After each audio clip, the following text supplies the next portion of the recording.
મુળુભાઈની ઉપસ્થિતિ થઈ ચૂકી છે। આપણે બધા જ કરતાલ ધ્વનિ વડે ભાઈનું સ્વાગત કરીએ। મુળુભાઈની ખૂબ ઈચ્છા હતી કે આટલા બધા સાધકો અહીંયા ભેગા થાય છે તો આપણે મહાઆરતીનો કાર્યક્રમ કરીએ, અને મોરલાએ પણ જો અનુમતિ આપણને આપી છે કે જે કર્યું છે યોગ્ય કર્યું।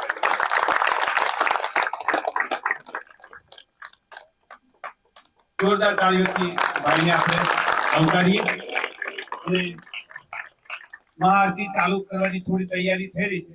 ભાઈને હું ફરી વિનંતી કરું કે પ્રસંગોચિત આપણને બે વાતો કરશે। મુળુભાઈ, આજે આપણો ઐતિહાસિક નગરી એટલે ઘુમલી, એમાં નવલખો મંદિરે કલાતીર્થ ટ્રસ્ટ હમણાં 3 દિવસની જે શિબિર તપોવન અત્યારે ચાલી રહી છે, તો ગઈકાલે ઉદઘાટન સત્રમાં બધું ત્યારે કીધું કે કાલે આપણે ત્યાં મહાઆરતી કરવી છે અને દીવડા પ્રગટાવવા। મારે કાર્યક્રમમાં અમારિયા મોડું થયું એટલે મેં કીધું હતું 8 વાગે કે તમે દીવડા કરી નાખજો, મળવા આવી જઈશ। પણ ભીમસિંહભાઈ પાસે હમણાં હું નીકળ્યો ત્યારે કીધું કે દાદા તમારા વગર દીવડા પ્રગટાવવા નથી। એટલે આજે આ પહેલી વાર કાર્યક્રમ થાય છે અને આ કાર્યક્રમના સાક્ષી તમને રાખવા છે, કેમ કે હવે આપણો આ બધો બરડો છે, બાલદેવભાઈ કાલ કહેતા હતા કે જાગ્યો છે બરડામાં ફરીથી પાછું જે આપણી રાજધાની છે ઘુમલી, એની આજુબાજુનો જે રીતના વિકાસ થઈ રહ્યો છે અને આવા આપણે જે વિરાસત છે, આપણી સંસ્કૃતિ છે, એનું જતન કરનારા સાધકો કહેવાય એવા રાજ્યના અલગ અલગ જિલ્લામાંથી અને ખૂબ હોશિયાર સંશોધકો હોય, લેખકો હોય કે આ એક બહુ મોટું મહાન કાર્ય કરી રહ્યા છે રમણીકભાઈ બધા।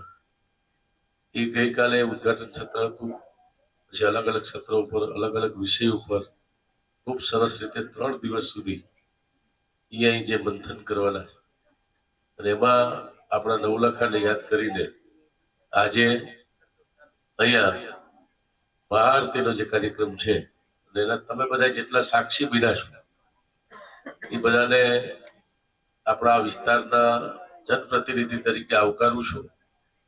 બહારથી મહેમાનો જે આવ્યા છે એને પણ આવકારું છું અને આ નવલખા અને આજુબાજુમાં જે બરડા સંગીતના કારણે ટુરિઝમ સ્થળ તરીકે, પ્રવાસન સ્થળ તરીકે જે વિકાસ થવાનો છે અને હવે એ બરડા અભયારણ્ય હોય, જંગલ સફારી હોય કે આપણો વડપોનો કિલ્લો હોય કે આજુબાજુના બીજા સ્થળો વિઘ્નેશ્વર મહાદેવ કે શનિદેવ, એના કારણે આપણો ભાણવડનો આપણો આ વિસ્તાર છે એ વર્ષો પછી, જેમ 144 વર્ષ પછી સિંહ આવ્યા બરડામાં, એવી રીતે વર્ષો પછી પાછી આ ઘુમલી જે રાજધાની છે એમાં આ પ્રકારનો એક અલગ ચેતના આવી રહી છે।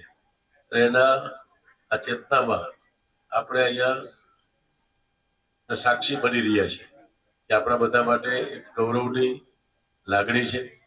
આવું સરસ આયોજન માટે કલાતીર્થ ટ્રસ્ટ, આપણું પુરુષાર્થ સ્કૂલ કે તપોવન વિશ્વવિદ્યાલય અને તમે બધા ચૂંટાયેલા જનપ્રતિનિધિ આવ્યા છો, બધાને હું આપણા વિસ્તારના ધારાસભ્ય તરીકે જનતા વતી આવકારી અને મારી વાત પૂરી કરું છું। આપણે હવે મહાઆરતી